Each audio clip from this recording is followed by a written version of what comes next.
You're watching News Channel 5, where the news comes first. Happening now, a war crimes trial thousands of miles away that hits home for thousands of St. Louisans. A new children's clinic gets the green light in West County, but not without controversy. The Winter Olympics are almost here, and Russian officials are taking extreme steps to make sure there's plenty of snow in Sochi.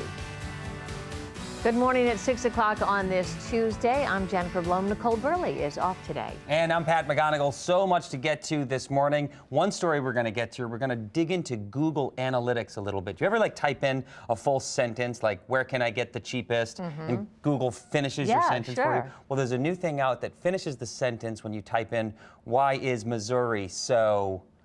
Why do you think? You know what I just typed? I just typed, why is this winter so...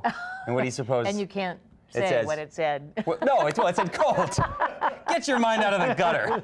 You could say it though, Scott. Yeah, it said cold. That would have been my guess too. And that's probably what a lot of people have been typing too. Look at this, 11 degrees below zero. The current temperatures up in the Quad Cities as well as Chicago. Chicago still has a pretty stiff breeze. Their wind chill's running 20 to 30 below zero. We're at 4 above right now in St. Louis. And here's the good news for us.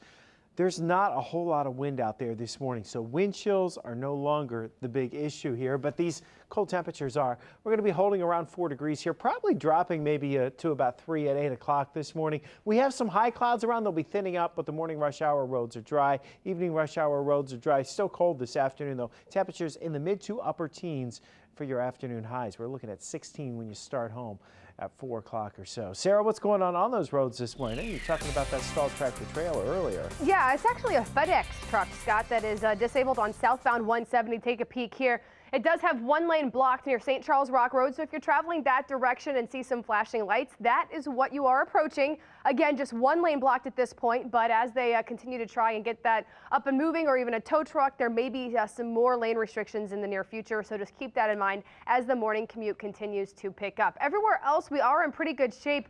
Not too many situations going on out there. A slight slowdown across the Chain of Rocks Bridge if you are traveling that direction, and that is traveling from Missouri across towards Illinois, and that is due to some construction, so keep that in mind. Not too many issues on the Illinois side of the river as you approach downtown St. Louis. And taking a peek at 270 in Riverview, like I mentioned, it's just some volume that's causing some slower speeds there. Not anything to be alarmed about. We'll keep you posted on the morning commute and see you in just a bit. This morning, the home where 2 people were killed in a house fire is being boarded up. A man and his aunt died in this West End neighborhood in St. Louis. Ryan Dean is live there this morning. Ryan, there were no working smoke detectors? Well, that's what firefighters told us last night. When they arrived, they found no working smoke detectors. They say they have to look through the home, kind of go through the debris to confirm that, but their initial report to us, no working smoke detectors in this house. We have seen a crew here overnight boarding up the home. All the windows in the front have either been broken by the flames or by fire department when they responded. Let's talk about the victims in this fire. 2 people killed. We were in the 5700 block of Bartmere. Now, we're told by family members that it's Thomas McKinney Jr. and his aunt Dorothy Jones. Both were killed in this fire. One of them was found on the first floor, another was found on the second floor. The fire broke out around 6 o'clock. All levels of the home were engulfed. Now, they were the only 2 people home at the time. Fire department actually tried to bring one of them outside the house to revive one of the victims, but were unsuccessful. A neighbor who is good friends, knows the family well, saw this. Very shocking, very shocking. Word can't really explain what I saw, you know. It was bad. Now, the fire department says it could take a few days before they release a cause. That is the very latest in the West End neighborhood. I'm Ryan Dean, News Channel 5. And this morning in our Breaking News Center, we're monitoring updates on a story unfolding thousands of miles away, but it hits home for thousands of people living here in St. Louis. Today, former Bosnian Serb commander Ratko Mladic is a defense witness for his former boss, Radovan Karadzic. The 2 are considered the chief architects of the Serb atrocities during Bosnia's war in the early 90s. Thousands of people who fled the war settled here in St. Louis, especially in South City and South County. Both men are on trial separately for crimes including genocide, and both men continue to insist that they are innocent. That's not the only international trial we are keeping an eye on right now. Former Egyptian President Mohamed Morsi is on trial right now in Cairo. He's facing charges in 3 cases. This one is connected with a jailbreak in 2011.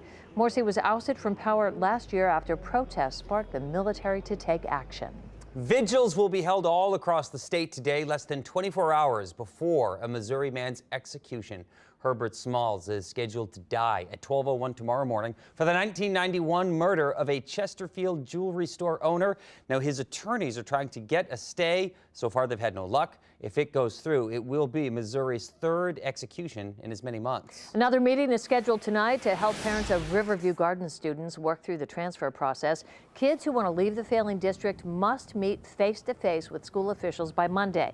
A meeting to explain the process will take place tonight at the Indian Trails Library. A hotly debated outpatient children's clinic gets the go-ahead in Town and Country. Dana Dean is live at the site of this future project to tell us a little bit more about it. Good morning, Dana.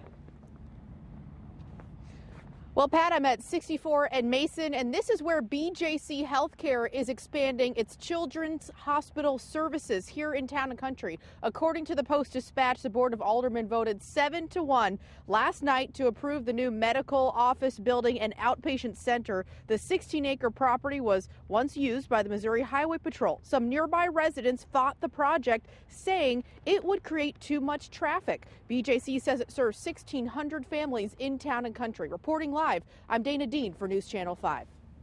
Somebody stole a vial of Pope John Paul II's blood, and they're saying Satanists may be to blame. That's an odd one. And instead of stashing them in your glove box, one state wants to send you traffic tickets into your email inbox. First, though, a teenager sets himself on fire in a school cafeteria, and he left a chilling note on Facebook for his friends.